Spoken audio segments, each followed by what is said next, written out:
और समाज के किसी कार्य ना आए उसका कोई अर्थ नहीं। किस प्रकार उसका ट्रांसलेशन करके, उसको अनुवादित करके समाज हित में लाया जाए, चाहे वो विकास के कार्य हों, चाहे वो अर्थव्यवस्था को सुदृढ़ करने के कार्य हों, चाहे वो समाज सुधार के हों। और इसलिए पब्लिक प्राइवेट कोऑर्डिनेशन, समय आ गया है कि धीरे धीरे पब्लिक और प्राइवेट के बीच की इस दूरी को समाप्त किया जा सके, क्योंकि यदि हमें सामूहिक तौर पर विकास करना है तो इन बंदिशों को और इन बाधाओं को से हमें मुक्ति प्राप्त करनी होगी।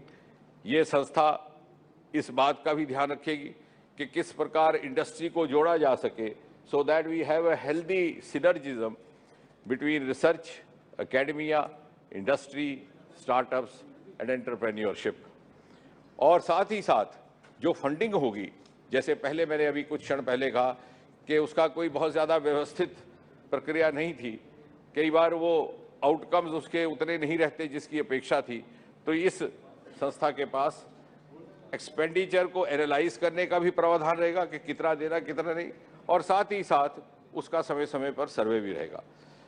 लंबी बात अभी नहीं करते, इसके बाद जब हम उत्तर देंगे तो कुछ अगर आवश्यक रहा, लेकिन ये मुख्य तौर पर इसके प्रशासनिक प्रावधान में दो संस्थाएं रहेंगी। एक गवर्निंग बॉडी जिसके अध्यक्ष प्रेसिडेंट एक्स ऑफिशियो तौर पर प्रधानमंत्री रहेंगे, उसके सदस्यों में शिक्षा मंत्री, विज्ञान मंत्री और प्रिंसिपल साइंटिफिक एडवाइज़र। इसी प्रकार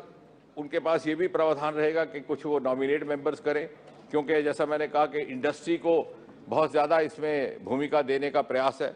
5 लगभग सदस्य उद्योग जगत से हो सकते हैं और यहाँ तक कि ह्यूमैनिटीज़ से, सोशल साइंसेज से भी, ताकि वो सोशल एंगल भी कहीं लुप्त ना हो जाए विज्ञान की खोज में। और इस गवर्निंग बॉडी के नीचे कामकाज चलाने के लिए एग्जीक्यूटिव काउंसिल रहेगी, जो प्रिंसिपल साइंटिफिक एडवाइज़र जिसके चेयरमैन होंगे, सारे संबंधित सचिव उसके मेंबर होंगे, और इसके पास भी ये अधिकार रहेगा कि ये बाहर से भी जिन जिन विशेषज्ञों को उचित समझे नियुक्त कर सके। इसका लगभग बजट 50,000 करोड़ रुपया 5 वर्ष के लिए रखा गया है, जो मुझे लगता है कि बहुत बड़ा एक कदम है, बहुत बड़ा निर्णय है। आज तक विज्ञान को लेकर के कहीं भी किसी भी सरकार ने 70 वर्ष इस प्रकार की प्राथमिकता नहीं दी। इस 50,000 करोड़ में 10,000 करोड़ रुपया सरकार की ओर से आरंभिक समय में, 4,000 करोड़ रुपया जो हम